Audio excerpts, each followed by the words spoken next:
भैया जी कहिन में आपका एक बार फिर स्वागत है। बातचीत करने के लिए आज मैं मौजूद शर्मा टी स्टॉल पर। बाजी घनघोर बादल। बाजी पहले तो मौसम बता दीजिए, बाकी मौसम में राजनीतिक वाला मौसम तो बताऊंगा, लेकिन बाजी पहले तो ये बताइए कि मौसम इस वक्त लखनऊ में कैसा है। बाजी चारों तरफ से बादल है, किसी वक्त भी बारिश हो सकती है, लेकिन ठीक है बारिश होगी तो तब देखा जाएगा। लेकिन बातचीत के सिलसिले को जोड़ने के लिए मैं यहां पर मौजूद हूं। कोरोना पाजी चिंता का विषय है, सब तरफ चिंता का विषय है। उत्तर प्रदेश में भी चिंता का विषय है, केसेस बहुत सारे निकल रहे हैं, चाहे राजस्थान हो चाहे हरियाणा हो, सब तरफ केसेस हैं, उस बात को लेकर चिंता है। लेकिन उसे लड़ने के लिए हम आपको सबको आगे आना पड़ेगा, सोशल डिस्टेंसिंग का फॉर्मूला बनाना पड़ेगा। और मैं उन तमाम जो लखनऊ में यहाँ पे लोग मौजूद हैं उनसे गुजारिश करना चाहूँगा कि अगर आप प्रोग्राम देखते हैं तो आप घर पर ही देखिए, उसको यहाँ आने की ज़रूरत नहीं है। मैं कोशिश करूँगा कि आपके सारे सवाल यहाँ पे रखे जाएं। मुझे किसी ने कहा कि कोविड के इन पूरे हालात के बीच जो सामान्य बीमारियां हैं, जो दूसरी बीमारियां हैं, जिसके पेशेंट्स को रोज रेगुलर जाना होता है हॉस्पिटल्स में कम से कम चेकअप के लिए 15 दिन में 20 दिन में, उनको बहुत दिक्कत आ रही है। चाहे वो डायबिटीज़ या शुगर के पेशेंट हों, चाहे थायराइड वाले हों, चाहे हार्ट पेशेंट हों, उनको दिक्कत आ रही, चाहे कैंसर पेशेंट्स हो। ये बात सच है। और उसके लिए और टेस्ट, नॉर्मल टेस्ट अगर कराना है लैब में तो इस वक्त बहुत मुश्किल हालात होते हैं। मुझे सैटरडे को किसी ने फ़ोन किया और कहा कि आप शो करते हैं, कम से कम ये बात तो कही जा सकती है कि मुझे एक नॉर्मल यूरिन इन्फेक्शन हुआ, उसके लिए मुझे टेस्ट कराना था, लेकिन उस टेस्ट के लिए मुझे इतनी भागदौड़ करनी पड़ी, अंततः जाके दूसरे दिन वो टेस्ट हुआ। मैं ये कहना चाहूँगा सरकार की तरफ से भी, और सरकार के जो बंदे हैं, जो लोग हैं, अधिकारी, उनको भी मैं गुजारिश करना चाहूँगा कि कम से कम इस तरफ जरूर ध्यान दिया जाना चाहिए। मैं जिसके लिए मौजूद हूँ उसी तरफ रुक करता हूं। जो हमारे मेहमान आज मौजूद हैं मैं उनसे तारुफ कराता हूं। नवीन श्रीवास्तव जी हमारे साथ मौजूद हैं, बीजेपी का पक्ष रखने के लिए बहुत बहुत शुक्रिया। नवीन जी बहुत बहुत शुक्रिया। हमारे साथ आईपी सिंह साहब समाजवादी पार्टी का पक्ष रखने के लिए मौजूद हैं, बहुत बहुत शुक्रिया, thank you so much. Surendra Rajput ji Congress का पक्ष रखने के लिए मौजूद हैं, बहुत बहुत शुक्रिया, थैंक यू सो मच। हमारे साथ शरद प्रधान जी वरिष्ठ पत्रकार मौजूद हैं, बहुत बहुत शुक्रिया, thank you so much. Gyanendra Shukla ji युवा पत्रकार हैं, हमारे साथ मौजूद हैं, बहुत अच्छा बोलते हैं, बहुत बहुत शुक्रिया Gyanendra, thank you so much. Suresh Bahadur ji हमारे साथ वरिष्ठ पत्रकार हमारे साथ मौजूद हैं, बहुत बहुत शुक्रिया। पीके तिवारी जी पत्रकार, और उनका मुझे इंतजार है, जब वो आएंगे तो शरीक होंगे। बिल्कुल सीधी बहस डिबेट की तरफ बढ़ते हुए, कहीं कोई बातचीत नहीं। राहुल गांधी ने ट्वीट करके कहा कि चाहे मेरा पूरा राजनीतिक भविष्य खत्म हो जाए, लेकिन मैं झूठ नहीं बोलूंगा। देश के लिए जहां बात है वहां मैं झूठ नहीं बोलूंगा। उन्होंने एक बात और कही, ये साफ है चीन हमारे इलाके में घुस आया है, लेकिन सवाल यह है कि आखिर सरकार क्यों नहीं मान रही है, सरकार की तरफ से क्या बात है। जवाब जरूर बीजेपी ने दिया है कि जिन्होंने चीन के सामने घुटने टेक दिए थे वो अब सामने खड़े होकर बात कर रहे हैं। लेकिन प्रवक्ता हमारे सामने मौजूद है, मैं वहां से शुरू करूंगा, पहले मौका कांग्रेस को। प्रतीक भाई, कुछ बातें राजनीति से इतर है। नंबर एक, क्या ये मैं जानना चाहता हूं राहुल का क्या कॉन्फिडेंस का कारण क्या है, कौन सी ऐसी बात है। वो कहते हैं उपग्रह से मैंने फोटो देख ली है, तो क्या कौन सा, मैंने कल भी बात करी, बहुत सारे लोगों से, एक्सपर्ट थे, मानने को तैयार नहीं है, कह रहे हो ऐसा कुछ नहीं है। वो तो जो 62, 63 में स्थिति थी वही अभी भी है। हम आपकी ही बात से शुरू कर देते हैं। अगर स्थिति वो है तो भारत की सेना और चीन की सेना कौन से डिसएंगेजमेंट पे बात कर रही है, जरा आप इसका जवाब देंगे। जो लेफ्टिनेंट जनरल जोशी हैं, जो कमांड हेड है नॉर्दर्न कमांड के, उन्होंने कहा है कि हम चीन से स्टेटो को पे बात कर, ऑफिशियल स्टैंड है भारतीय सेना का, वो मेरे पास बयान है, आप चाहेंगे तो मैं आपको दिखा दूंगा। स्टेटो को पे हम बात कर रहे हैं कि 5 मई से पहले का स्टेटस हमारा तय हो जाए। तो अगर वो स्टेटस नहीं है तो फिर क्या है। जो हमारे 20 जवान शहीद हुए हैं गलवान घाटी में, वो किसकी टेरिटरी में थे? क्या हमारे जवानों ने अतिक्रमण किया था क्या? जो चाइना का, भारतीय जनता पार्टी की सरकार और भारतीय जनता पार्टी क्या ये कहना चाहती है कि हमारे सैनिक उनकी टेरिटरी में गए? सर आप मनोबल गिराने का काम क्यों करते हैं? बीजेपी कहती है आप हमेशा मनोबल गिराते हैं। चाहे पूर्व की बात उन्होंने कही कि डोकलाम हो, सर्जिकल स्ट्राइक हो, बालाकोट हो, आप हमेशा मनोबल सेना का गिराते हैं। भारतीय जनता पार्टी के लोग फिजूल की बातें करते हैं, फिजूल की बातें करते हैं जी। देखिए, सुरेंद्र जी ने बहुत सारी चीजें कही, बहुत सारे शब्द कहे, मैं उतना नीचे जाकर शब्दों को नहीं कहूंगा, लेकिन एक चीज समझना पड़ेगा और आपके चैनल के माध्यम सबको समझना पड़ेगा। कि मैकमोहन रेखा क्या है और LAC line of actual control, जिस गलवान घाटी, पैगांग, फिंगर्स की बात होती है, 4 किलोमीटर का दायरा ऐसा है जहां पर भारतीय सेना और चीन की सेना नहीं है। वह नो मैंस लैंड है। दोनों देशों की सेनाएं वहां संयुक्त गश्त करती हैं। चीन निश्चित रूप से उसका उल्लंघन करके, चीन कहता है कि ये हिस्सा पूरा है, हम कहते हैं कि हिस्सा हमारा है, लेकिन दोनों पर सेनाएं अपनी अपनी लाइन ऑफ एक्चुअल कंट्रोल आप ये कहते हैं, आप ये मुझे बिल्कुल सीधा बताइए, हाँ। वो हमारी सीमा में घुस के अंदर कब्जा किया है या नहीं, जो राहुल गांधी कह रहे हैं उनके कॉन्फिडेंस फिर ये फर्क समझ लीजिए। लाइन ऑफ एक्चुअल कंट्रोल और जो बीच का 4 किलोमीटर का एरिया, दोनों का फर्क हमको आपको समझना पड़ेगा। वह 4 किलोमीटर का एरिया ऐसा है जहां पर भारत और चीन की सेनाएं संयुक्त रूप से गश्त करती रही हैं। ये कोई नई चीज नहीं है। इस बार चीन ने अतिक्रमण किया, गश्त के बाद वहां रुक गया, तब हमारी सेनाओं ने वहां पर रिटेलिएट किया, वहां पर संघर्ष हुआ और हमारे जवान शहीद हुए, उनके भी जवान शहीद हुए।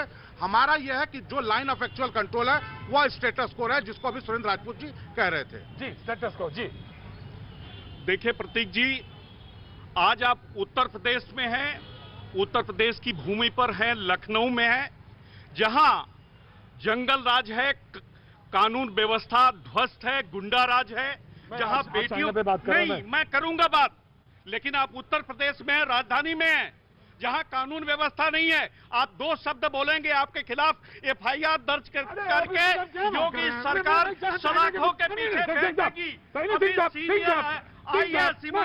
सिंह साहब, ये क्या बात है? मैं सिंह साहब बात करूंगा। सिंह साहब, मैं आपको बात कर रहा हूँ कि आप मेरे मेहमान हैं, आप मेरे मेहमान हैं, लेकिन मेहमान का मतलब ये नहीं होता ना। सिंह साहब, नहीं, मैं बीजेपी के खिलाफ बोल नहीं सकते? आप बोलिए, बीजेपी के आप खिलाफ बोलिए, आवाज नहीं उठा लेकिन सकते? आपको क्या मालूम है तानाशाहों के टॉपिक खिलाफ मालूम 2 है? शब्द नहीं कहेंगे आप? हाँ, आपको टॉपिक मालूम है। लेकिन गलवान घाटी में जो कुछ हुआ, गलवान घाटी में जो 20 हमारे सैनिकों की हत्या की गई, जो शहीद हुए, क्या वो भारत का हिस्सा नहीं था? क्या 18 बार प्रतीक जी भारत का प्रधानमंत्री शी जिनपिंग जो राष्ट्रपति हैं उनसे क्यों मिलते हैं? 9 बार अब चीन जाते हैं।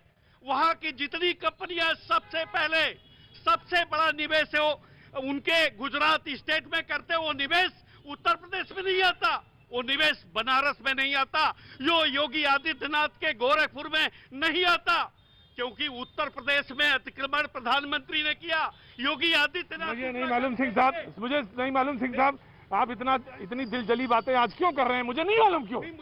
मुझे एक बात, मैं मुद्दे पे रहिए, मैं मुद्दे पे आइए। No, I won't allow you, no, I won't allow you, no, I won't allow, I won't allow, अभी सिंह साहब, I won't allow, no, Singh साहब, I am very sorry, Singh साहब, I am very sorry, please मुद्दे पे रहिए। में गई चीन को लेकर, वो मैं याद दिलाना चाहता हूँ प्रतीक जी, मुझे 1 मिनट का वक्त दीजिए।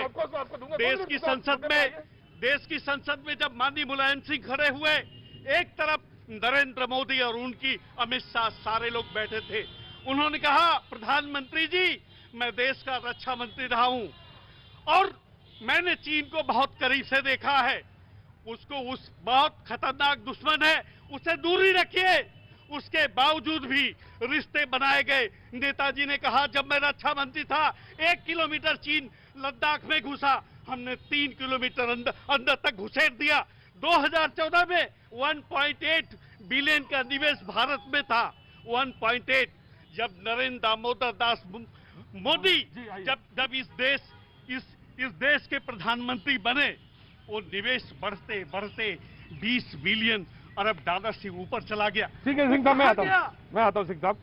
देखिए साहब, मैं बहुत क्योंकि इसका फॉर्मेट ऐसा है भैया जी, कहीं में कि मैं दाएं बाएं चला जाता हूँ, लोगों से बातचीत करता हूँ, वो लोग अपने मुद्दे रख देते हैं, लेकिन मैं पैनलिस्ट से तो कम से कम ये गुजारिश करूंगा कि वो मुद्दे पे आएंगे। और मैं जानना चाहता हूँ कि अगर राहुल गांधी कह रहे हैं तो वो, अगर उन्होंने उपग्रह की तस्वीर देखी है, अगर वो कोई उपग्रह, अपने कैमरामैन को कहिए प्रतीक भाई, ये देखिए भारतीय जनता पार्टी का सफेद झूठ।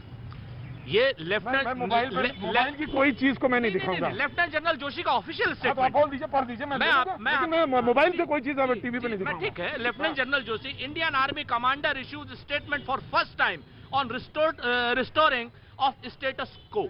Lieutenant general YK Joshi, statement बड़ा है, आप जो भी चाहे इसको ले सकता है। सच बात यह है, सेना कह रही है कि हमारे क्षेत्र में अतिक्रमण हुआ, हमारे 20 सैनिक शहीद हुए हैं, बाकायदा पूरी दुनिया से आवाजें आ रही, सिर्फ प्रधानमंत्री जी कह रहे हैं, और प्रधानमंत्री जी की बात भारतीय जनता पार्टी के रक्षा मंत्री भी कह रहे हैं कि दुश्मन अगर हमारी तरफ उनका स्टेटमेंट बहुत अच्छा है, दुश्मन हमारी तरफ आंख उठा के देखेगा आंख फोड़ देंगे। ये भारतीय रक्षा मंत्री का स्टेटमेंट है, और वो भी गलवान घाटी में, वहां पर जाकर के लेह में। आज की डेट में क्या कारण है कि प्रधानमंत्री की उस बात को टो करने के लिए भारतीय जनता पार्टी की सारी ताकत इसमें लगी हुई है कि हमारे क्षेत्र में कोई है नहीं। अगर हमारे क्षेत्र में कोई नहीं है प्रतीक जी, तो मुझे सिर्फ इतना बता दीजिए कि डिसएंगेजमेंट का प्रोसेस किस चीज का चल रहा है। ठीक, 5 अप्रैल से प्रतीक जी, अब मैं ऐसी पार्टी के नेता जिसके बयान को देश के लोग कितने गंभीरता से रहते हैं, जो आलू से सोना बनाने की बात करते हैं, सुरेंद्र राजपूत जी उन्हीं पार्टी है। अब मैं अगर आज चीन के मुद्दे पर, पूरे देश के मुद्दे पर, जहां देश की रक्षा की बात आ रही है, वहां पर अगर प्रधानमंत्री जी के लिए अशोभनीय शब्दों का इस्तेमाल हो तो कैसा लगेगा? प्रधानमंत्री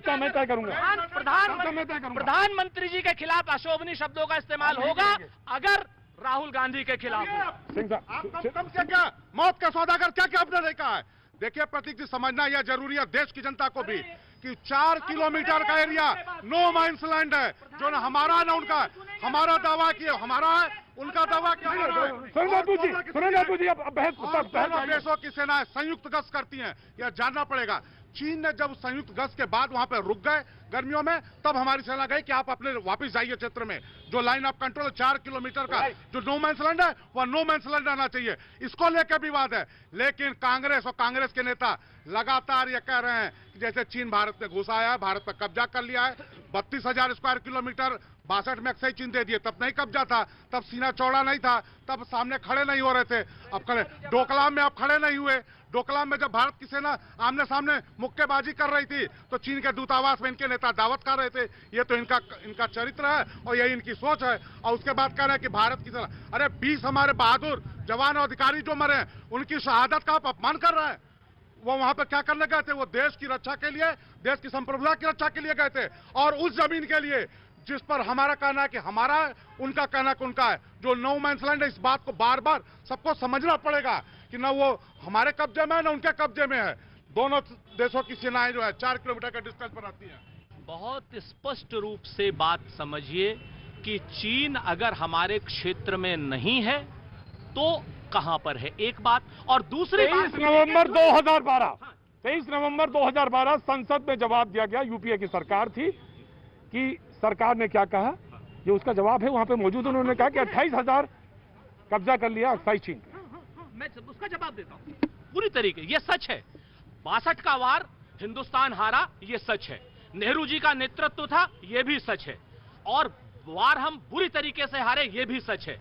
लेकिन क्या यह सच नहीं है कि चीन अगर उस हार को याद दिलाए तो दिलाए, चीन के एजेंट हिंदुस्तान में याद दिलाएंगे, भारत की सेना को डिमोरलाइज भारतीय जनता पार्टी के लोग करेंगे।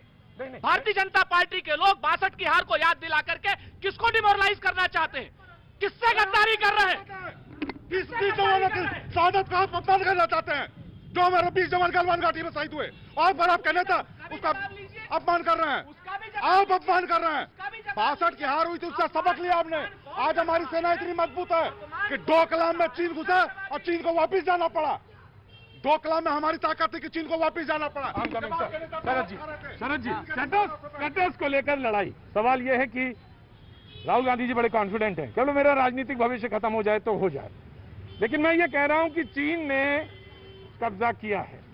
जो ये कह रहा है कि राजनीतिक भविष्य खत्म है, लेकिन वो कह रहे मैंने उपग्रह की तस्वीरें देखी हैं, वो ये बात भाई हंसते क्यों हैं? नहीं, ऐसा है, ये ऐसा इश्यू हो गया है। जहाँ तक राहुल गांधी के करियर का सवाल है, वो तो करियर तो वैसे ही खत्म हो चुका है, लेकिन उसके ऊपर डिस्कशन नहीं करना है। लेकिन पॉइंट ये है कि कोई पार्टी का लीडर है, वो बोल रहा है, तो मतलब इतनी तो आज़ादी है लोकतंत्र में कि उसको बोलने की आज़ादी है और उसको इन्वेस्टिगेट करना चाहिए, बजाय इसके डिसमिस कर देने के। ये बात बहुत से लोगों ने कही है, और जनरल जोशी वाला जो इन्होंने जिक्र किया, वो बहुत अहम बात है और आज की बात है। और अभी वो जनरल जोशी को कुछ ही दिन पहले नॉर्दर्न कमांड का GOC-in-C बनाया है, और मोदी गवर्नमेंट ने बनाया है, क्योंकि बहुत काबिल ऑफिसर है। उसने साफ साफ कहा है कि इंट्रूजन हुआ, और अगर इंट्रूजन नहीं हुआ था तो फिर किसको मदद करे? ये जो कहते हैं ना प्राइम मिनिस्टर का, क्योंकि प्राइम मिनिस्टर पे सब लोग बिलीव करते हैं, कुछ भी बोले वो सब बिलीव करते हैं, इसलिए उसका नाजायज फायदा नहीं उठाना चाहिए राइट। कि आप कुछ भी बोलेंगे।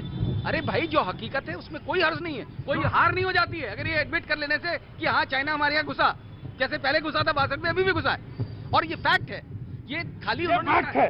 ज्ञानी शुक्ला सर, बाकी जो प्रवक्ता हैं वो तो राजनीति की बात हो रही है, लेकिन मैं जो आम जनता से जब बात होती है तो मैं उनको अपने शब्दों में अगर व्यक्त करूंगा तो उस शब्दों में बात ये आती है, आम जनता को ऐसा लगता है कि एक जो शेर है कि सिर्फ कि हंगामा खड़ा करना मेरा मकसद नहीं, मेरी कोशिश है कि सूरत बदलनी चाहिए। लेकिन राजनेताओं को जब जनता देखती है तो उनको बिल्कुल ये एहसास हो जाता है कि सिर्फ हंगामा खड़ा करना ही मेरा मकसद है, मेरी कोशिश कतई नहीं है कि सूरत बदलनी चाहिए। क्योंकि अगर आरोप लगाए जाते हैं, राजनीति में, लोकतंत्र में आरोप प्रत्यारोप बिल्कुल जायज हैं, लेकिन सिर्फ आरोप लगाना किसी चीज का हल नहीं देना। ये लगातार अगर आप बात इसकी करेंगे तो जनता लगातार देख रही है कि इससे पहले भी सूट बूट से लेकर राहुल गांधी की जब चर्चा हो रही है यहाँ पर, तो जनता को ये लगता है कि सूट बूट की बात की गई, उसके बाद चौकीदार चोर जैसे जुमले उछाले गए, बाकायदा उसके नारे लगे।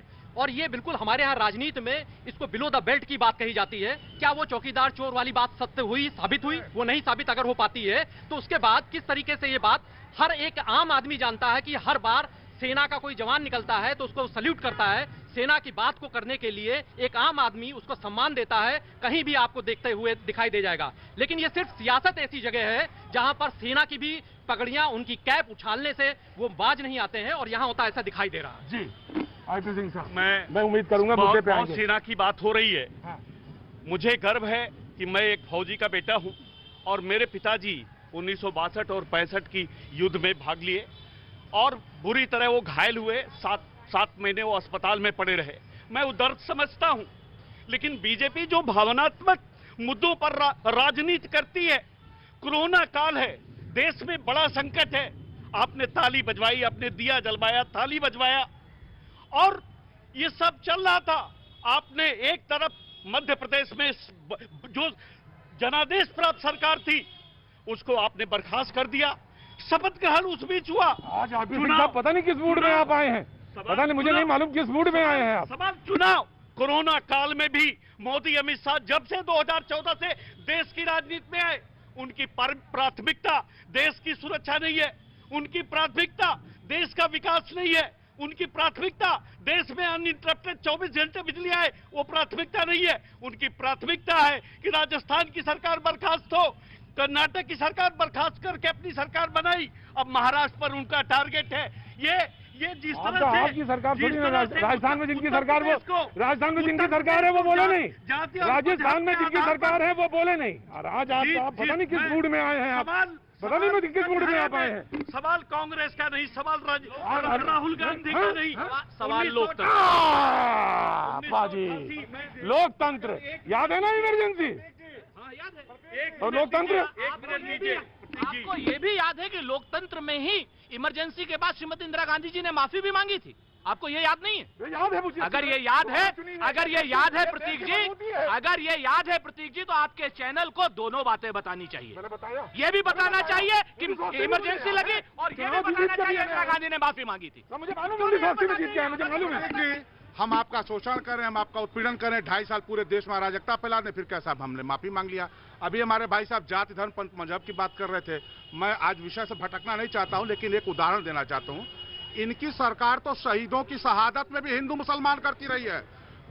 एक डिप्टी एसपी जियाउल हक की हत्या हुई, उसके परिवार को 50 लाख और परिवार के 2 लोगों को नौकरी। एक मिश्रा जी शहीद हुए मुरादाबाद में, डिप्टी एसपी 20 लाख रुपए और 1 नौकरी। ये तो शहीदों की शहादत को हिंदू मुसलमान करते हैं, ये क्या जात पात मजहब की बात करेंगे। और राजस्थान मध्य प्रदेश की बात ये इसलिए कर रहे हैं कि 25 साल यूपी बेहाल, फिर 2 दोस्त, फिर बाहर हो गए, फिर अभी चूंकि राजनीतिक जमीन खत्म हो चुकी है तो फिर कहीं गठजोड़ हो सके। ये जो पृष्ठभूमि बीजेपी की है, जिस पृष्ठभूमि से ऐसे लोग बोल रहे हैं, ये 2017 के बाद की भाजपा है। ये भाजपा उस अडवाणी, उस अटल बिहारी वाजपेयी, यशवंत सिन्हा और जैसे बड़े नेताओं की वो भाजपा नहीं है। अरुण जेटली, नहीं रही बहन सुषमा स्वराज, ये मोदी और अमित शाह की जो भाजपा है, उसे सत्ता चाहिए, सत्ता के सिवा सिंह साहब, मैं आपकी सिंह साहब आपकी पीड़ा मैं समझ सकता हूँ, सिंह साहब मैं आपकी पीड़ा समझ सकता हूँ। सिंह साहब, मैं आपकी पीड़ा समझ सकता हूँ, मैं समझ सकता हूँ पीड़ा की। के आंसू रो रहा है। No personal comment, no this is not the way to discuss, this is not the way, नहीं अभी सिंह साहब डेकोरम मेंटेन करिए। मुझे आपका मालूम है आप बहुत लंबे समय तक बीजेपी में रहे। जी बहस का मैं बहस के मुद्दे पे फिर से बस मैं उसी मुद्दे पर आ रहा हूँ, सिर्फ उसी मुद्दे पर रहूंगा। जी, राहुल गांधी देश की सबसे बड़ी पुरानी पार्टी, सबसे बड़ी पार्टी के राष्ट्रीय अध्यक्ष रहे हैं, इसलिए कम से कम जो बयान दिए हैं उस बयान को गंभीरता से लिया जाना चाहिए और उस बयान की सच्चाई भले जाइए। दूसरी बात, मैं वहीं ये भी कहता हूँ, देश के प्रधानमंत्री ने ये कहा कि चीन एक भी इंच हमारे देश के अंदर नहीं आया है। हाँ। मैं उनकी बात पर भी विश्वास करता हूँ, हमारे देश के प्रधानमंत्री हैं, लेकिन देश की जनता ये चाहना चाहती है कि इन दोनों नेताओं की सच्चाई क्या है, सच्चाई क्यों नहीं बयान की जाती। एक ऐसा करिए, लोकसभा में सारे दलों के एक सांसदों की एक कमेटी बना दीजिए, वो जा करके वहां चली जाए और देखा हुए कि सच्चाई क्या है, चीन घुसा है या नहीं घुसा है। आप जाइए ना। बिल्कुल सही सजेशन है, ये बिल्कुल फेयर सजेशन है और इसमें किसी को एतराज नहीं होना चाहिए। इम्पार्शली जाकर के देख लें सब लोग जाकर के, इसमें खाली ये प्रूव करना कि नहीं साहब जो हमने बोल दिया वही सही है, दूसरा सब झूठ बोल रहे हैं। हम सुरेश बहादुर साहब की बात से पूर्णतः अपने आप को संबंध कर रहे हैं और आपके चैनल के माध्यम से मांग कर रहे हैं कि सुरेश भाई की बात का ऑनर करे सरकार। जी सुरेश जी, नहीं मैंने कहा ना, अब देश की जनता सिर्फ ये चाहती है, हम 1962 की हार भी दे चुके हैं, हम 1971 की जीत भी दे चुके हैं, हमने सारी चीजें हमने वो भी देश देखा जब हमने पाकिस्तान को 2 टुकड़े कर दिए। हमारे प्रधानमंत्री, मुझे पूरा विश्वास है कि चीन उनके नेतृत्व में एक भी कदम नीचे अंदर नहीं ले पाएगा, लेकिन देश की जनता को हम आश्वस्त करें, देश की जनता को बतावें पहले कि चीन अंदर आया है कि नहीं आया है। अगर नहीं आया है तो देश से राहुल गांधी सार्वजनिक रूप से माफी मांगे, बिल्कुल माफी मांगे, वो गलत आरोप लगा रहे प्रधानमंत्री पर, और अगर ऐसा है तो प्रधानमंत्री तय करें उनको क्या करना है। तो अगर इनके प्रधानमंत्री की बात गलत है तो प्रधानमंत्री को माफी मांगना चाहिए। Right sir. प्रतीक जी, निश्चित रूप से सुझाव सही है, सर्वदलीय होनी चाहिए इसकी कि कौन सही, लेकिन एक चीज अभी सुरेंद्र भाई ने बात किया कि 62 की हार की चर्चा करके भारतीय जनता पार्टी को इन्होंने चीनी एजेंट बताया कि इस देश में रहने वाले चीनी एजेंट सेना का मान गिरा रहे हैं। लेकिन एक बात मैं बताना चाहूंगा प्रतीक जी, 1971 में सुन लिया सुरेंद्र आपने सेंटेंस जोड़ा था, सेकंड सेंटेंस जोड़ा था, मैंने सुना था 1971 की लड़ाई में श्रीमती इंदिरा गांधी के नेतृत्व में भारत की सेना ने बहुत बड़ी जीत हासिल की। सुन लीजिए जासवंत जी, 93,000 युद्धबंदी हमारे पास थे। कितने? ठीक है। हमारी सेना लाहौर के दरवाजे पे खड़ी थी और आधिकारिक रूप से 256 हमारे बंदी पाकिस्तान के पास थे, लेकिन शिमला में पता नहीं क्या हुआ, 93,000 सैनिक छोड़ दिए गए, लाहौर से सेना वापस आ गई और वह 256 बंदी जो पाकिस्तान के पास थे उनका आज तक पता नहीं है। यह इनकी राजनीतिक इच्छा शक्ति थी और एक मोदी की इच्छा शक्ति है कि एक दिन में हमारे अभिनंदन को उनको छोड़ना पड़ा। यह राजनीतिक सेना हमारी हमेशा मजबूत रही है, चाहे 62 हो, 71 हो, चाहे 2020 हो। 62 में ये नहीं सुरेंद्र राजपूत जी कहेंगे कि भारत की नेवी सबसे मजबूत थी, भारत के पास एयरफोर्स थी, चीन के पास एयरफोर्स नहीं थी। आपने नेवी और एयरफोर्स का प्रयोग नहीं करने दिया, ये आपकी राजनीति की इच्छा शक्ति थी। आज 2020 में मोदी के नेतृत्व में हमारी इच्छा शक्ति है कि एक अभिनंदन को 24 घंटे में पाकिस्तान को छोड़ना पड़ता है। हम 93,000 बंदी छोड़ देते हैं और 250 बंदी नहीं वापस ले पाते हैं। ये हमारी इच्छा शक्ति है और इसीलिए हम लड़ रहे हैं। घूम फिर कर भाजपा सिर्फ पाकिस्तान की बात करती है। लाल आंख अगर करनी है तो पाकिस्तान से करनी है, घर में घुसकर मारना है तो पाकिस्तान को मारना है, घर में घुसकर मारना है तो पड़ोसी निरी प्रधानमंत्री ने कहा कि जवाब नेपाल है, उसको मारना है। और सर्जिकल स्ट्राइक जब करनी है तो चीन पर सर्जिकल स्ट्राइक भारत का प्रधानमंत्री नहीं करेगा। 1988 मैं कहना चाहता हूँ कि नवीन जी ने जो कहा कि 93,000 लोगों को छोड़ दिया, अगर रख लेते तो ये कहते कि वो कसब को बिरयानी खिला रहे हैं, वैसे 93,000 को बिरयानी खिला रहे हैं। 256 अब क्या छुड़ा के ले आए? 93,000 आपने छोड़ दिया, 256। शरद प्रधान जी आप बहुत वरिष्ठ पत्रकार हैं, आप इस तरह की बात मत करिए, आप इस तरह गंभीर विषय को इतना हल्का मत करिए कि 93,000 आपके पास थे, आपने छोड़ दिया, लाहौर को सेना वापस कर ली और 256 लोगों को इंटरनेशनल लॉ होता है नवीन जी, घर की खेती नहीं है। 250 लोगों पर नहीं था क्या? हमारे 250 लोगों पर इंटरनेट नहीं है, रिकॉर्ड है। आपको पता नहीं है, आपको पता नहीं है, आपको जानकारी नहीं है। शरद प्रधान जी बड़ी समय सम्मान करता हूँ, आपको जानकारी नहीं, आप गलत है, 200% गलत है। लेकर के आप लोगों ने जितना आरोप लगाया देश पर, कितना गलत, एक कसाब की बात थी, जानकारी है तो अभी आप बहस होकर बात कर रहे हैं। नहीं, आपको जानकारी नहीं है, मैं अफसोस है कि आप बीजेपी के नेता हैं, आपको जानकारी होना चाहिए। दावे के साथ कह रहा हूं। नहीं चलिए, आपको जितने आज भी पाकिस्तान के जेलों में उनका कोई रिकॉर्ड नहीं है। ऑन पेपर शरद प्रधान जी, आप बहुत वरिष्ठ हैं, मैं बस सम्मान करता हूं, लेकिन 22 के मत बात करिए इस प्रकार से। सेना का अपमान मत करिए। मैं तो लाइटर वेन में कह रहा था कि फिर आप बोलते कि कसम को बिरयानी खिला दी तो 93,000 सिर्फ भावनात्मक मुद्दे बीजेपी डिस्कस करती है। इनसे पूछिए कि 1988 में हमारे भाई 2014 से मोदी हैं, अगर 496 पड़े हुए हैं तो उनको लेने के लिए आए। लेके नहीं कुलभूषण की लाइन अंतर्राष्ट्रीय कोर्ट से हम लड़ रहे हैं, अंतर्राष्ट्रीय नियमों से लड़ रहे हैं। आप बताइए वो आपकी पार्टी नहीं कर रही है। बहरहाल बहस का ये तेवर बना रहेगा। वक्त है छोटे से ब्रेक का। आज बाकी सबको दूरी बना के रखनी है भाई, मैं आया है बाकी दूरी बना के रखना। वक्त है छोटे से ब्रेक का। ब्रेक के बाद मैं फिर हाजिर होता हूँ, बने रहिए मेरे साथ।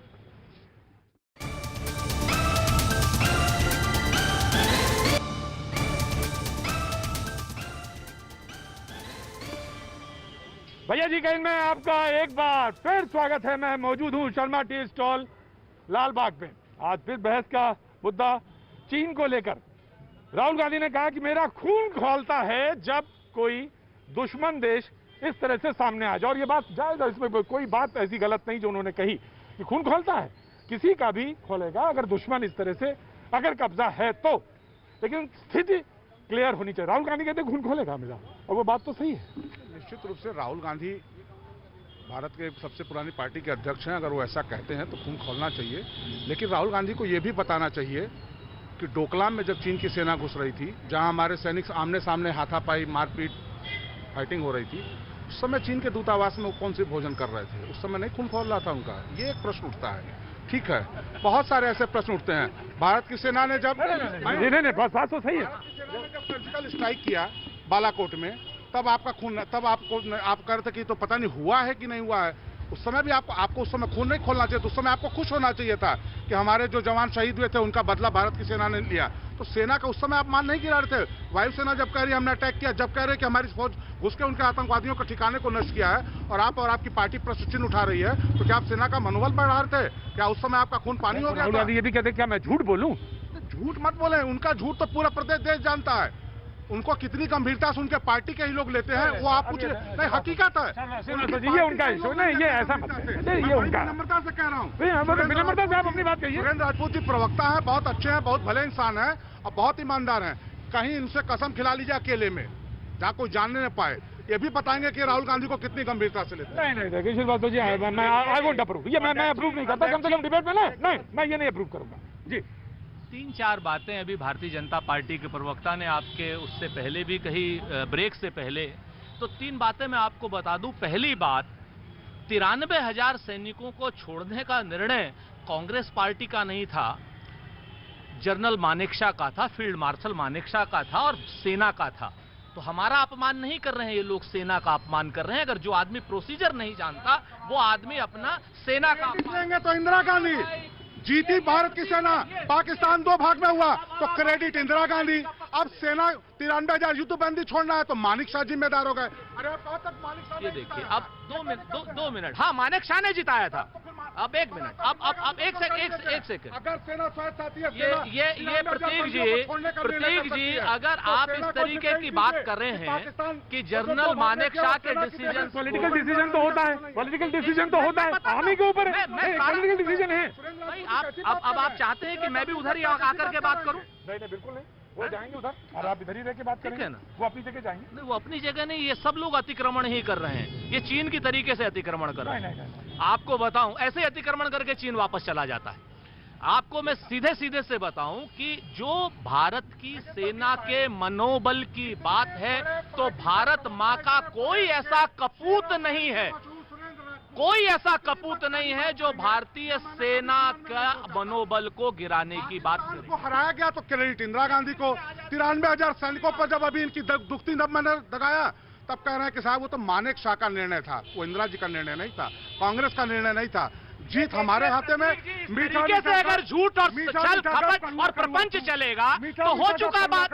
आज प्रधानमंत्री स्वयं झूठे हैं, झूठ बोल रहे हैं। प्रधानमंत्री का रक्षा मंत्री कुछ गलत बोल रहा है, तो उनका नॉर्दर्न इंडिया का कमांड कुछ और बोल रहा है, सेना कुछ और बोल रही है, और प्रधानमंत्री की चाटुकारिता को करते हुए अब जो जनरल प्रोसीजर जानते नहीं उनकी क्या बात करें। आज पाकिस्तान हारा तो क्रेडिट इंदिरा गांधी, सैनिक छोड़ दिए चीन का गए अतिक्रमण है और इस चीज को प्रधानमंत्री प्लीज कम ज्ञानेंद्र जी सवाल ये है, ऑफ कोर्स श्रीवास्तव जी मैं लेता हूँ, ज्ञानेंद्र जी। सर अभी आज की जो सबसे एक गौरवशाली बात है, राफेल हमारे देश में हमारे पहुंच रहे हैं। हर आदमी को लगता है कि राफेल को लेकर बड़ी एक सुरक्षा होगी, बड़ा देश के लिए गर्व की बात होगी। राफेल को मैं आ रहा हूँ, let him reply, let him मामा मिशेल को बचाना है, राफेल तो बहाना है, मामा मिशेल को बचाना है। अब सुरेंद्र जी से पूछेगा कि मिशेल नहीं ये गलत। राफेल को लेकर हम Rajput no personal attack, no personal attack, no personal attack, no personal attack, बिल्कुल हंगामा खड़ा करना ही सबका मकसद लग रहा है। लेकिन राफेल की जब बात हुई, राफेल को लेकर जिस तरीके से आरोप लगाए, यहां पर भी तमाम काबिल लोग जो है वो शंकालू की भूमिका में आ गए। उनको हर चीज की जांच चाहिए। देश का प्रधानमंत्री कुछ कहता है, वो उन पर भरोसा नहीं है। लेकिन उसके बाद जब राफेल की बात अगर कर ली जाए, राफेल को लेकर किस तरीके से आरोप लगाए गए, तमाम ज्ञानी हो गए थे और राफेल के बारे में क्या कैसे घोटाला हुआ, कितना राफेल का वजन है, कितने किलो है, कितने टन है, इसकी चर्चा हो रही थी, इतने आरोप लगाए जा रहे थे। शर्मनाक बात यह है कि उसके बाद खुद सुप्रीम कोर्ट ने माना कि कोई घोटाला नहीं हुआ और गर्व के साथ राफेल यहां आ रहा है। तो क्या वो माफी मांगेंगे? वो आरोप लगाने वाले, वो शंकाएं करने वाले, वो सवाल उठाने वाले, उनको माफी मांगनी चाहिए जिस बात को लेकर जनता गौरव का अनुभव कर रही है। माफी तो वो लोग मांगे जो झूठे और मक्कारों के साथ खड़े हुए हैं। आज की डेट में वो सब लोग मक्कार कर रहे हैं, गद्दार है। राफेल में कौन सा हथियार लगा है? या चीन और पाकिस्तान के कहने पर राहुल गांधी चाहते थे भारत की सेना बता दे राफेल में कौन सी टेक्निक यूज हुई है, लेकिन सुप्रीम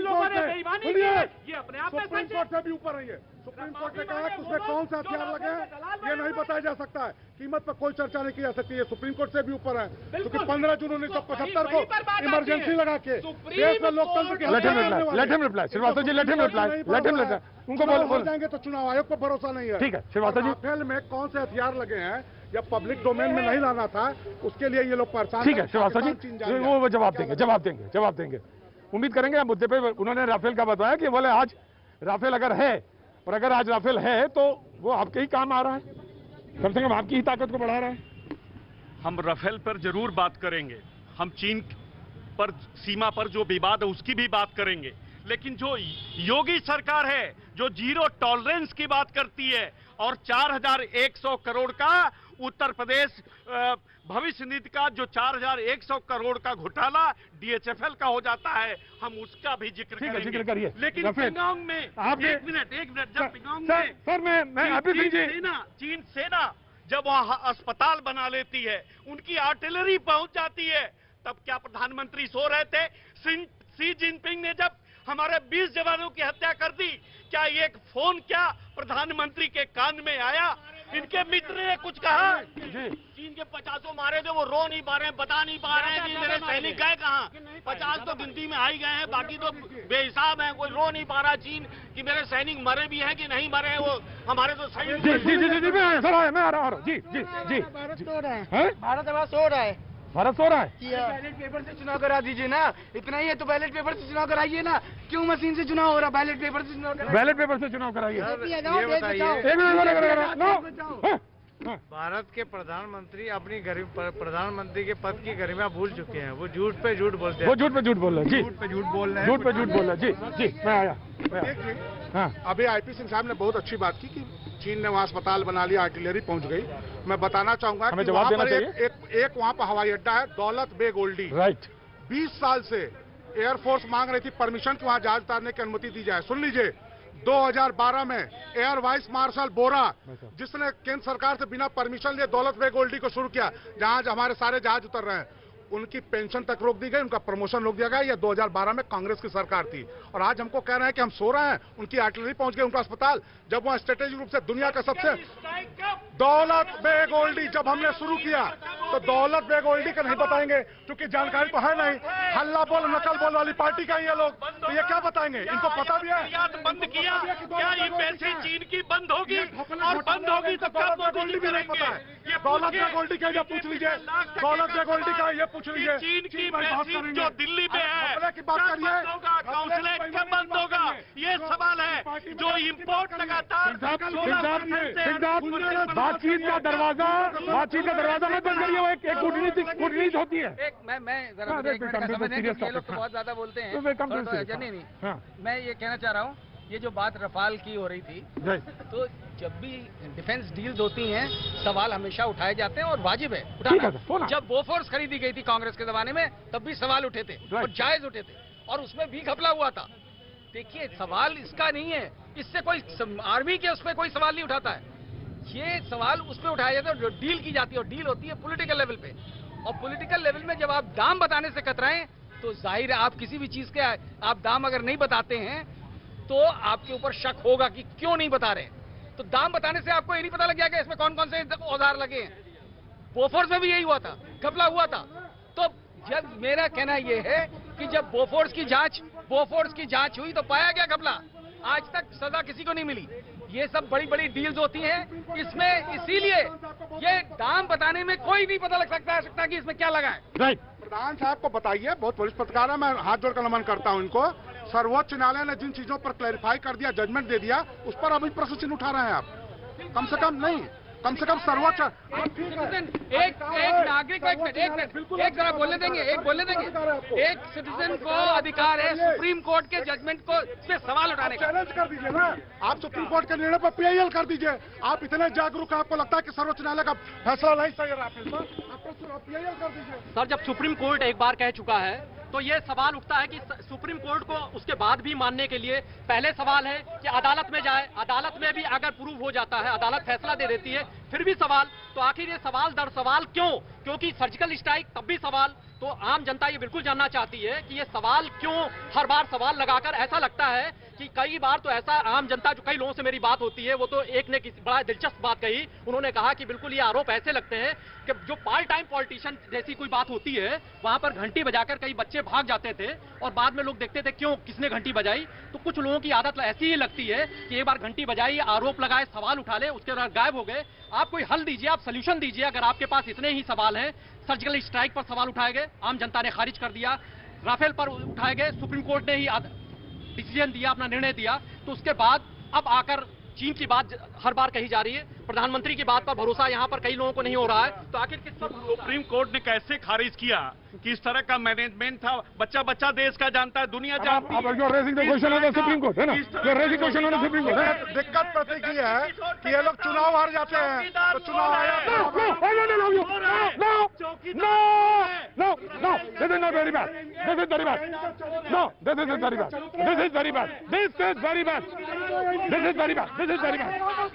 घूमेंगे, भाजपा के नेता आपके साथ साथ घूमेंगे, बाकी सिर्फ का घूमना मना है।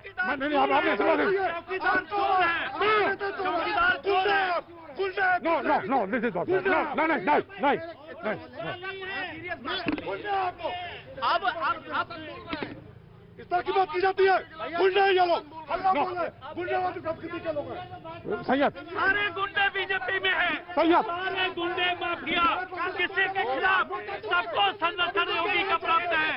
सब ये है। अब आप दो तीन बातें बड़ी स्पष्ट। जैसे हम लोग तो भाई पार्ट टाइम पॉलिटिशियन हैं, अब यहाँ पर पार्ट टाइम पॉलिटिशियंस के ऊपर सवाल वो उठा रहे हैं जो पार्ट टाइम पत्रकार हैं। उनको जनता की बात पता नहीं कहां से कौन सी सपने में आ जा रही है। उनको ये नहीं पता चल पा रहा है कि सुप्रीम कोर्ट के डिसीजंस पर भी प्रश्न उठेंगे, क्योंकि सुप्रीम कोर्ट ने अपने डिसीजन में ये कहा कि क्या नाम, मूल्य तय करने का अधिकार हमारे पास नहीं है, ना उसकी समीक्षा करने का है, अंडर क्लॉज सर्टेन उसमें जो भारत सरकार का है। उन्होंने ये नहीं कहा कि सरकार ने बेईमानी नहीं की है, उन्होंने ये नहीं कहा कि भाजपा वालों ने दलाली नहीं खाई है, उन्होंने ये नहीं कहा कि आप मूल्य न रोकें। देश जानता है कि कौन लोग दलाली खाते थे। 10,000 लोगों की हत्या का आरोपी वारेंद्र निर्दर को किसने जहाज में पटाकर भेज दिया था? पात्रोची को किसने बाहर भेज दिया था? आप बताइए। मैं सुप्रीम कोर्ट गए। Suresh ji very serious issue. देखिए प्लीज ये सवाल स्ट्रेटेजिक सवाल है, सामरिक सवाल है। बहुत जो राजू जी ने कहा कि बहुत गंभीर चर्चा होनी चाहिए, बहुत गंभीर चर्चा होनी चाहिए। मैं इतने बड़े क्रांतिकारियों को मैं पहली बार देख रहा हूँ, ये पहली बार बुद्धिजीवी देख रहा हूँ, पहली बार पत्रकार देख रहा हूँ, पहली बार नेता देख रहा हूँ। मैंने भी 33-35 साल से पत्रकारिता की है। मैंने किसी ने ये नहीं कहा प्रधानमंत्री की बात का किसी ने विश्वास नहीं किया। हमने सबने माना प्रधानमंत्री ने जो कहा वो सही कहा है। अगर प्रधानमंत्री ने सही कहा है और प्रधानमंत्री के खिलाफ एक देश का नेता झूठ बोल रहा है, प्रधानमंत्री के पास पूरे अधिकार है, संविधान है, कानून है, क्यों नहीं उसको एक्सपोज करते जनता के सामने, देश के सामने कि झूठ बोल रहा है। उनके पास पूरा अधिकार है। उत्तर प्रदेश में फेक न्यूज लिखने के मामले में 800 मुकदमे दर्ज हो चुके हैं। ये राहुल गांधी बार बार अगर देश के पास कर रहे हैं, क्यों नहीं आप करते ऐसा क्यों नहीं आप कर रहे हैं? हमारे बुद्धिजीवी, हमारे पत्रकार, हमारे नेता ये सलाह क्यों नहीं देते प्रधानमंत्री जी को? मैंने बार बार आपसे कहा, वो राहुल गांधी देश की सबसे बड़ी पार्टी का राष्ट्रीय अध्यक्ष है, सबसे बड़ी पुरानी पार्टी का अध्यक्ष है। इस तरह उसकी बात को एक सीधे साहब खारिज नहीं कर सकते। मैं ये कह रहा हूं कि दोनों लोग जाइए, सारे दलों के सर्वदलीय बैठक बुला करके फैसला करिए कौन आया कौन नहीं आया। हम पूरी तरीके से सुरेश बहादुर सिंह जी की बात से पूरी तरीके से सहमत है। वक्त एक छोटे ब्रेक का, ब्रेक के बाद मैं फिर हाजिर होता हूँ। सवाल कई पूछे गए। श्रीवास्तव जी, सवाल कई हैं। ज्ञानेंद्र ने भी सवाल पूछा, ज्ञानेंद्र का भी सवाल है, सवाल प्रधान जी ने भी पूछा। मैं जानूंगा। वक्त एक छोटे ब्रेक का, ब्रेक के बाद मैं फिर हाजिर होता हूँ। आज मौजूद हूँ लालबाग शर्मा टी स्टॉल पर।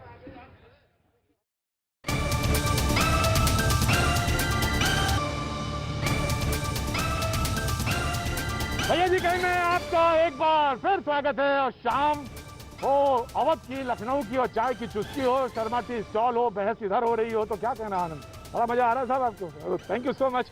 मैं बहस आप ही के लिए करता हूं, आप लोगों के लिए करता हूं। और इस बहस में एक बार फिर शरीक होते हुए, चीन के कब्जे को लेकर राहुल गांधी ने ट्वीट किया। ट्वीट करने के बाद उसी ट्वीट में उन्होंने जिक्र किया कि चाहे मेरा पूरा राजनीतिक भविष्य डूब जाए, लेकिन मैं झूठ नहीं बोलूंगा। मैं जानना चाहता हूं, मैंने आपको सबसे पहला सवाल ये पूछा था कि आखिर इस कॉन्फिडेंस जो अगर वो है, अगर उनके पास फैक्ट्स हैं, फिगर्स हैं, तो क्या है, किस आधार पर? वो कहते हैं मैंने उपग्रह की तस्वीरें देखी, मैंने तमाम सैनिकों से बात की है, ऑफिसर्स से बात की है। जानना चाहता है मुल्क। मैंने तो कहा ना आपसे, बहुत स्पष्ट है। जैसे सुरेश जी ने भी बहुत अच्छी बात कही कि अगर राहुल गांधी जी कुछ भी गलत कह रहे हैं तो प्रधानमंत्री जी को या भारत सरकार को मजाक बनाने की जगह, उल्टी सीधी बातें करने की जगह फैक्चुअल्स पे आना चाहिए। उनको बताना चाहिए कि नॉर्दर्न एरिया का हमारा जीओसी कमांडिंग ऑफिसर जो है लेफ्टिनेंट जनरल जोशी सच बोल रहे हैं या झूठ। उनको बताना चाहिए कि पीएलए के सैनिक हमारी सीमा में आकर के हमारे सैनिकों को शहीद कर गए या नहीं, बताना चाहिए उनको ये भी बताना चाहिए कि जिन 4 जगहों पे डिसएंगेजमेंट की बात चल रही है, वो कौन से डिसएंगेजमेंट की बात चल रही है, अगर हमारी सीमा में नहीं है तो। ये सारी चीजें बता रही हैं। और सबसे बड़ी बात है कि भारतीय जनता पार्टी के लोगों का एक आदत हो गई है कि किसी भी आदमी जो इनके खिलाफ बात करे वो राष्ट्र के खिलाफ बात कर रहा है, जो इनके खिलाफ बात करे वो सेना के खिलाफ बात कर रहा है। बिल्कुल ऐसे ही जैसे छिपकली अपना भोजन करके नेहरू जी की तस्वीर के पीछे छुप जाती है। सच बात यह है कि ये अपने अपने सारे कुकृत्यों को मात्र राजू जी क्या बोला हमने कि छिपकली? हाँ, छिपकली कुछ भी भोजन करके नेहरू जी की तस्वीर के पीछे छुप जाती। उसी तरीके से भारतीय जनता पार्टी के सारे बड़े नेता सब कुछ खा पी करके डकार करके कभी सेना के पीछे, कभी भगवान श्री राम के पीछे। बाजी ये आज ये लखनऊ में बड़ी अच्छी चीज मिली, छिपकली जैसे कोई चीज खा के नेहरू जी की तस्वीर के पीछे छुप जाती है। राजपूत जी ने आज कही। लेकिन मैं एक चीज और कहता हूँ, ये मैं आ गया सर, मैं आ गया। कोविड से लड़ना है तो ऐसे नहीं लड़ाई होगी। सब पीछे चलो, सब पीछे चलो भाई। ना पीछे आओ भाई बाबू पीछे आओ जी। हाँ, सुरेंद्र राजपूत जी ने बहुत अच्छे व्यक्ति, बहुत ईमानदारी स्वीकार किया कि सारे भ्रष्ट लोग भ्रष्टाचार करके नेहरू जी के पीछे छिप जाते हैं, नेहरू खानदान। एक बात बताइए प्रतीक भाई, हमारे देश में इंदिरा गांधी की शादी हुई फिरोज गांधी से, वो हो गई इंदिरा गांधी। इंदिरा नेहरू की शादी देखिए फैक्चुअल लीजिएगा, बिल्कुल फैक्चुअल लेंगे। पर मैं सुन लीजिए, जो जवाहरलाल नेहरू का, जो नेहरू का, सुन लीजिए ना, सुन लीजिए जरा। रॉबर्ट वडेरा से शादी होगी, उसी तरह से हर अपराध के लिए, हर गलत काम के लिए नेहरू के पीछे छिप जाना है। साहब हम नेहरू खानदान के हैं। बहुत अच्छी बात ईमानदारी से स्वीकार किया इन्होंने कि हम सब कुछ भ्रष्ट कर लेंगे, सब गलत कर लेंगे, लेकिन क्या साहब कि हम नेहरू खानदान के हैं। हम नेहरू खानदान के हैं और देश में हमने बड़ा त्याग किया है। देश में लूटने काटने का सिर्फ एकमात्र सीएनएफ एजेंसी हमारे पास है। हाँ जी, लूटपाट करने की सीएनएफ एजेंसी। मैं बिल्कुल आपको दूंगा, बिल्कुल दूंगा, मैं आपको दूंगा। देखिए, मैं एक बात फिर से बताऊं, भारतीय जनता पार्टी के लोग कहीं ना कहीं आजकल मोदी जी से बड़े नाराज हैं, अमित शाह जी से बहुत नाराज हैं, क्योंकि ये नेहरू गांधी खानदान को कह करके नरेंद्र मोदी जी को और आदरणीय अमित शाह जी को गाली खिलवाना चाहते हैं। आज ये चाहते हैं ये लोग कि हम लोग भी प्रधानमंत्री को और गृह मंत्री को अपशब्द कहें। सच बात यह है कि मुद्दों पर बहस करें, चीन के मुद्दों पर बहस करें, और अगर कहीं किसी ने कोई बेईमानी की हो, किसी ने कोई बेईमानी की हो, तो उसको कानून के सम्मुख प्रस्तुत करें। किसके पीछे छिपता है? नेहरू जी के पीछे। वही तो मैं कह रहा हूँ कि कांग्रेस 72 चूहे खा के किसके पीछे छिपेगी? ना साहब, हम नेहरू खानदान के हैं, हम प्रियंका गांधी हैं, हम इंदिरा गांधी खानदान के हैं। हम कुछ नहीं, हम जो कुछ करेंगे छिपकली की तरह से करके उसके पीछे छिपे रहेंगे। कोई बोले मत, कोई देखे ना, क्योंकि हम नेहरू जी के वंशज हैं। हम भ्रष्टाचार करने की सीएनएफ एजेंसी हमारे पास है। सर, वो अपशब्द कोई बोलेंगे वो बदला ले लेंगे, वो बीजेपी कुछ कहेगा, राजपूत जी अपशब्द कहना शुरू कर देंगे, पत्रकार है, पत्रकार आप पत्रकार की बहस बोलिए। बात एक जनता की बात अगर कह रहे हैं तो जनता में अपशब्द वो राजनेता भले ही कर लेंगे, लेकिन जनता एक बात तो बिल्कुल जानना ही चाहेगी, और जनता के बीच हम रहते हैं, हम उनसे बातचीत करते हैं। और एक बात एकदम साफ है कि अभी तक इस देश में परंपरा रही थी कि जो सेना से जुड़े मुद्दे होते थे, देश की सुरक्षा से जुड़े मुद्दे होते थे, उसमें सारे लोग, सारे दल एक होकर खड़े होते थे, और यही हमारी एक बड़ी ताकत होती थी, ये बड़ी गौरव की बात होती थी। लेकिन आज हम क्या देख पाते हैं कि बिल्कुल आरोप लगाए जाते हैं, और आरोप जब लगाए जाए तो उन आरोपों के पीछे उनके बीच में उनके साथ खड़े हुआ जाए तब तो बात समझ में आती है, कोई हल दिया जाए तो बात समझ में आती है। वरना जनता को निश्चित तौर से लगेगा कि आप सिर्फ सियासी फायदे के लिए आरोप लगाते हैं, और उस आरोप का कुछ अगर भुना लेते हैं, आपने आरोप लगाया, आरोप प्रत्यारोप हो गए, वार पलटवार हो गए, और जनता के हाथ में क्या रह गया? जनता बिल्कुल हताश दिखाई देती है। और यही वजह है कि जब सुरक्षा के इस मसले को लेकर राफेल की बात हुई, और 2019 का ही देख लीजिए, जनता की अगर बात आप कहेंगे तो आम जनता ने ही तो मुहर लगाई है। आम जनता ने उस राफेल के मुद्दे को लेकर ही चुनाव लड़ा गया, जनता ने दिखा दिया कि वो मोदी के साथ है। बाद में सुप्रीम कोर्ट ने तो कहा वो तो अलग मुद्दा हो ही गया। तो ऐसे में ही ये कहा जरूर जाएगा कि अगर आरोप लगाए जाते हैं, अगर आप कुछ कहते हैं तो उसका हल या तो दीजिए, और सिर्फ आरोप लगाकर आप ऐसी बात कहते हैं तो मुझे लगता है कि आप हंगामा ही खड़ा करना चाहते हैं। Right sir. देखिए, ये जो बार बार बात उठ रही है, सेना के पराक्रम पे सवाल उठाना गलत है। वो कभी नहीं उठाया गया, कभी भी नहीं, कभी भी। जो परंपरा रही है हमेशा ये रही है। इनको जरा अपना पुराना रिकॉर्ड या अखबारों के देख लें, आज से नहीं, जब जब डिफेंस डील्स हुई हैं बड़े बड़े चीजों की, हमेशा सवाल उठाया गया। सही है, लोकतंत्र में यही राज। जैगुआर खरीदा गया, जगजीवन राम थे डिफेंस मिनिस्टर, सवाल उठाए गए, गड़बड़ पाई गई। बोफोर्स हुआ, उसमें उठाया गया। मिराज की डील में, बड़े जहाजों की डील में खरबों खरबों रुपए की डील होती है, और किस तरह से पैसा स्विस बैंक्स में जाता है, सब सरकारें करती रही हैं। इन्होंने कहा तो बड़ी पारदर्शिता उठाना अच्छी बात है, इसको निकारना नहीं चाहिए। सब सेना क्या काम कर रही है, सेना पराक्रम कर रही, उसके ऊपर सवाल नहीं उठाया जाता, उसके ऊपर कोई उठाता भी नहीं। ये गलत, इसको ट्विस्ट कर देना है, ये गलत ट्विस्ट है कि आप अगर सेना के लिए जो सामान खरीदा गया, जो कि राजनेता खरीदते हैं, उसके ऊपर आप सवाल उठा रहे हैं तो उसको सेना के पास ले आते हैं। राइट सर, मैं इसके बाद हाँ जी जी। देखिए, प्रधान साहब ने बहुत अच्छी बात कही। प्रश्न उठाना अच्छी बात है, प्रश्न आप उठाइए, लोकतंत्र में सबको अधिकार। राहुल गांधी कहते हैं मैं प्रश्न उठाऊंगा, देश के लिए प्रश्न उठाऊंगा, आप मुझे कहना चाहिए कहिए। लेकिन आप जब प्रश्न उठाते हैं और सर्वोच्च न्यायालय भी उसको खारिज कर देता है, और देश में सबसे बड़ी अदालत है जनता। 2019 के चुनाव के पहले कांग्रेस ने राफेल का नाम का एक ऐसा खड़ा किया कि क्या क्या शब्द अपशब्द कहेगा, जिसका आप यहाँ मैं सार्वजनिक रूप से नहीं कह सकता हूँ। मोदी जी को लेके क्या क्या शब्द कहेगा सरकार को, लेकिन देश की जनता सबसे बड़ी अदालत है। जनता ने मोदी जी पर मुहर लगाई, सर्वोच्च न्यायालय ने मुहर लगाई, तो वह विषय वहाँ खत्म हो जाना चाहिए। आज श्रीमान राहुल गांधी जो कह रहे हैं उसका प्रमाण दें, और अगर प्रमाण नहीं है तो इस तरह की बातें कह के वो सेना का और देश का अपमान न करें। देखिए, कोई निरा मूर्ख ही होगा जो राहुल गांधी के बयानों को सेना का अपमान कहेगा। सेना के शौर्य पर और सेना के पराक्रम पर हिंदुस्तान में कोई ऐसा कपूत नहीं है जो सवाल उठाए, और न ही किसी ने कोई सवाल उठाए। जिन लोगों को ये समझ में आती है कि वो लोग सेना पर सवाल उठा रहे हैं, हमें उनकी समझ पर कहीं ना कहीं दया भी आती है, और उनके कमिटमेंट पर हमें कहीं ना कहीं ये भी होता है कि कहां पर छुप करके काम कर रहे हैं, सीधे सीधे खुल के काम करें ना। आम जनता के नाम पर सेना के शौर्य और सेना के पराक्रम पर के पीछे छुपना बंद करें, और अपने सही सवालों के सामने आए, सम्मुख आए। अगर चीन ने अतिक्रमण किया है तो उसका माकूल जवाब दे। कांग्रेस सहित पूरा देश भारत की जनता के साथ, सरकार के साथ खड़ा हुआ है। सिंह साहब, मैं आऊंगा आपके पास, उम्मीद है कि मुद्दे पे होंगे जी। सुरेंद्र भाई ने बहुत अच्छी बात कही, सेना का मनोबल नहीं गिराया जाना चाहिए। बालाकोट की स्ट्राइक हुई, कांग्रेस के नेताओं ने क्या किया, सबूत मांगे, क्या क्या आपने किया। आज आप लेफ्टिनेंट जनरल जोशी के बयान को उद्धृत करके सुरेंद्र राजपूत जी ने पूरी बहस को हाईजैक करने की कोशिश की, लेकिन उस समय जब सेना ने बयान दिया कि हमारे इतने जहाज गए, इतने हमारे गए और इतने हमने आतंकवादियों के अड्डे नष्ट किए, इतने लोगों को मारा, उस समय प्रश्न कौन उठा रहा था? क्या कांग्रेस नहीं उठा रही थी? अमित शाह ने प्रश्न उठाया। चुप रहिए, झूठ बोलते हैं। अमित शाह ने झूठ बोला आप। अमित शाह कौन ने झूठ बोलता है? क्यों चुप झूठ बोला? क्यों चुप रहे? झूठ आप बोल रहे हैं। अमित शाह ने प्रश्न उठाया। अमित शाह ने प्रश्न उठाया। अमित शाह ने कहा 300 मरे, 400 मरे, कोई कहने लगा वहां पर जाकर सेना ने जो बयान दिया, बात करते हैं सेना के बयान पर सेना की बात पर अमित शाह ने, रक्षा मंत्री ने पूरी भाषा अलग अलग स्वर में कांग्रेस बोली। ने कहा कि ऐसी कोई स्ट्राइक नहीं है, वहां तो सिर्फ पेड़ गिरे हैं। पेड़ों की फोटो राहुल गांधी दिखा रहे थे कि सेना की स्ट्राइक से पेड़ गिरे हैं, कुछ पत्ते गिरे हैं, आतंकवादी नहीं मारे गए हैं। तो ये उस समय सेना का सम्मान बढ़ा रहे थे। सेना का जो है वो अब क्या कर रहे थे, जब पूछ लीजिए इनसे। भाई देखिए, दो फिर से मैं कहूं कि सेना हमारी इस दुनिया की सबसे सर्वोत्तम सेना है, प्रोफेशनल सेना है।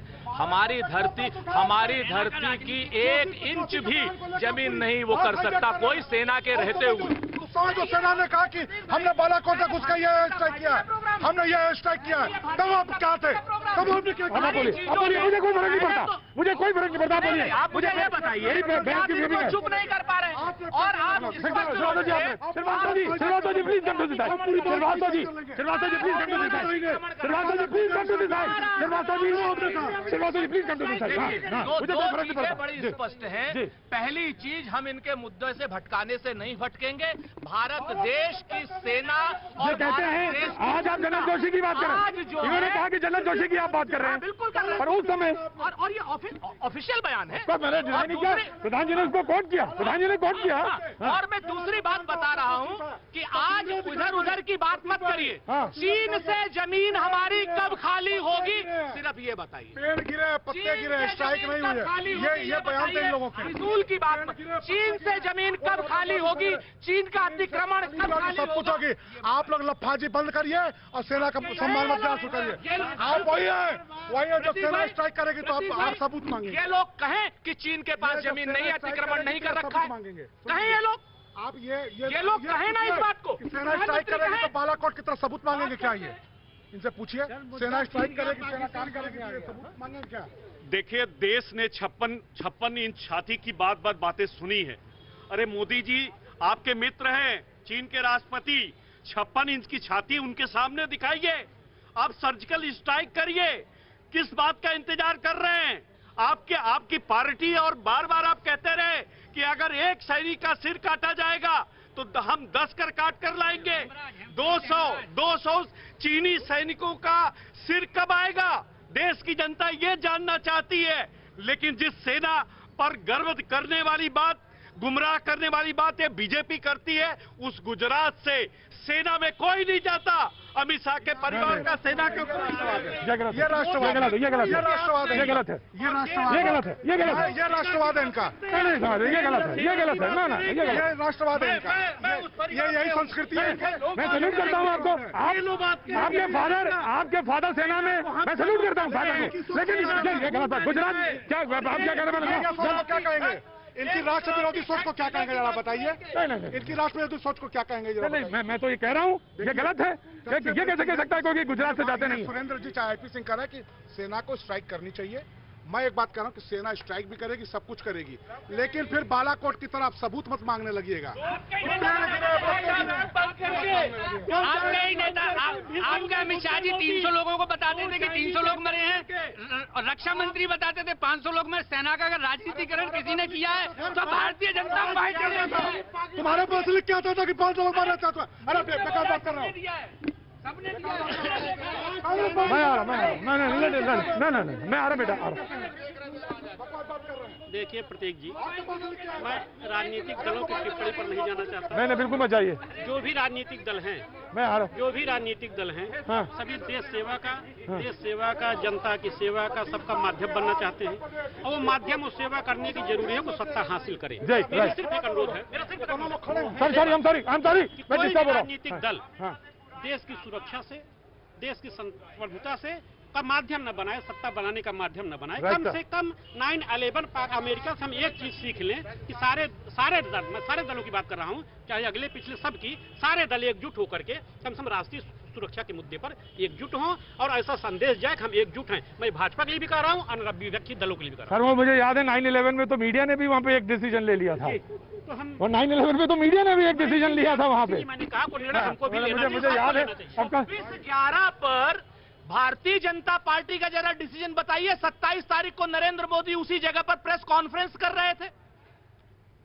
कसाब वाली जगह पर प्रेस कॉन्फ्रेंस अगर कोई कर रहे थे, गुजरात से भाग करके आए चीफ मिनिस्टर कर रहे थे।